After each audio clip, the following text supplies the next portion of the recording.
Assalamualaikum warahmatullahi wabarakatuh. Bismillahirrahmanirrahim wa nusalli wa nusallimu ala rasulihil karim amma ba'du. Pemirsa yang dirahmati Allah, puji dan syukur kita panjatkan kehadirat Allah. Salawat dan salam kita hadiahkan kepada baginda Rasulullah, serta semoga keselamatan, rahmat dan berkah Allah dicurahkan buat kita semua. Judul yang akan saya sampaikan pada kesempatan ini adalah tentang definisi manusia.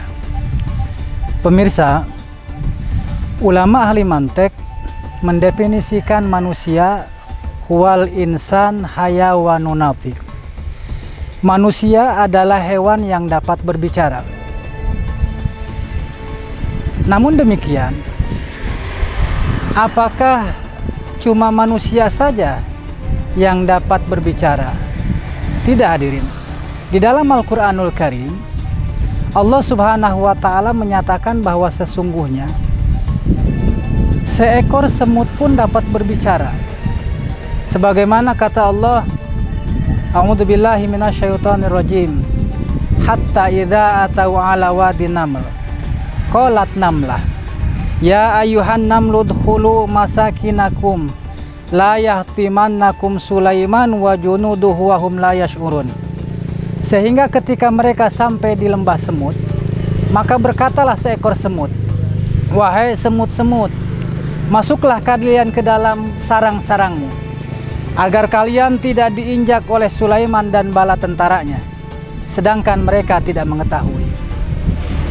Pemirsa yang dirahmati Allah, kalau demikian, bahwa sesungguhnya yang dapat berbicara itu bukan cuma manusia, sedangkan hewan pun sebagaimana yang Allah Subhanahu wa Ta'ala kabarkan, semuanya dapat berbicara, hanya dengan menggunakan bahasa yang berbeda.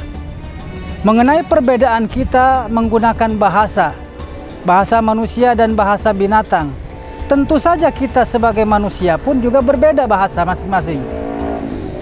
Ada orang Jawa komunikasi dengan menggunakan bahasa Jawa, orang Sunda berbahasa Sunda, orang Melayu dengan bahasa Melayu, dan seterusnya.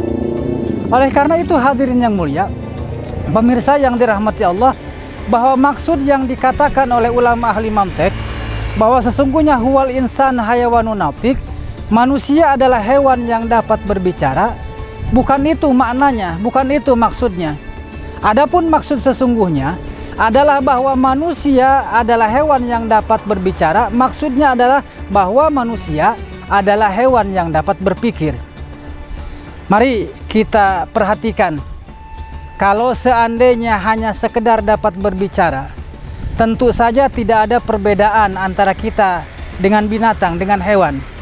Tetapi kalau ada sesuatu yang lain dari hanya sekedar berbicara, tentu disitulah letak perbedaan manusia dengan makhluk-makhluk yang lain.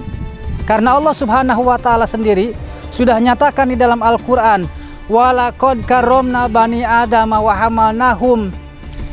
hamalnahum fil bari wal bahri wa rajaqnahum ala bayyinatin. Dan Allah Subhanahu wa Ta'ala sungguh telah memuliakan anak Adam, dan Allah Subhanahu wa Ta'ala memberikan rizki di atas dunia ini, baik di daratan maupun di lautan. Allah Subhanahu wa Ta'ala memberikan kemuliaan kepada anak Adam tidak lain dan tidak bukan adalah karena ada pada diri manusia yang tidak dimiliki oleh hewan, yaitu adanya akal, adanya pikiran. Dan lalu apa korelasinya dengan ulama ahli mantek yang mengatakan bahwa manusia adalah hewan yang dapat berbicara? Sesungguhnya, hadirin yang mulia, bahwa pembicaraan seseorang akan menunjukkan kualitas bagaimana seseorang itu mampu berpikir. Mari kita lihat bagaimana dua orang anak sekolah dasar berbicara dengan kawannya. Tentu akan berbeda dengan dua orang yang berbicara dengan kawan mahasiswanya. Maka tentu yang membedakan ini adalah isi dari pembicaraan tersebut. Oleh karena itu, pemirsa yang dirahmati Allah Subhanahu wa Ta'ala, bahwa maksud yang dikatakan manusia adalah hewan yang dapat berbicara, maksudnya adalah bahwa manusia adalah makhluk Allah Subhanahu wa Ta'ala yang diberikan akal, yang diberikan pikiran, sehingga otak, pikiran, akal itu akan tercermin dari pembicaraannya. Hadirin yang dirahmati Allah Subhanahu wa taala, maka bagaimana selaku manusia kita bisa memanfaatkan potensi kita agar kita berbeda dengan kebanyakan makhluk-makhluk yang lain, terutama binatang. Karena ketika manusia tidak mampu untuk mengoptimalisasikan kekuatannya, kemampuannya yang menjadi pembeda dengan makhluk-makhluk yang lain, maka sesungguhnya manusia sudah menceburkan diri pada tempat yang sangat rendah, bahkan lebih rendah daripada binatang itu sendiri. Sebagaimana kata Allah, ulaika kal an'am balhum adallun. Mereka seperti binatang ternak, bahkan lebih sesat daripada binatang ternak. Oleh karena itu hadirin yang mulia, maka kesimpulan dari definisi manusia seperti yang disampaikan oleh ulama ahli mantek adalah bahwa manusia adalah makhluk yang sama dengan binatang, karena manusia sama-sama memiliki kecenderungan sifat-sifat seperti binatang, yaitu bahwa manusia dalam mengembangkan keturunannya dengan melakukan perkawinan. Kemudian dari sisi fisik, manusia berbeda dengan hewan karena memiliki tulang belakang. Dan kemudian manusia juga sama-sama memakan tumbuh-tumbuhan seperti halnya makhluk-makhluk yang lain. Tetapi perbedaan manusia ada pada akal pikiran, di mana ketika akal pikiran itu mampu untuk digunakan sebagaimana mestinya, maka pasti Allah Subhanahu wa taala akan menjadikan manusia menjadi makhluk yang mulia, bahkan lebih mulia lagi daripada malaikat. Tetapi sebaliknya, ketika manusia tidak mampu menggunakan akalnya, maka manusia akan lebih rendah derajatnya, lebih rendah daripada binatang itu sendiri.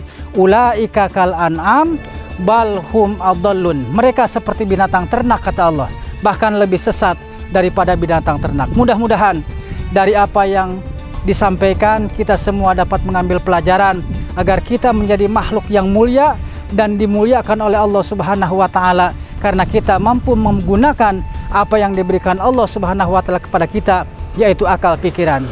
Ini saja yang bisa disampaikan. Mohon maaf atas segala kekurangan. Billahi taufiq wal hidayah. Wassalamualaikum warahmatullahi wabarakatuh.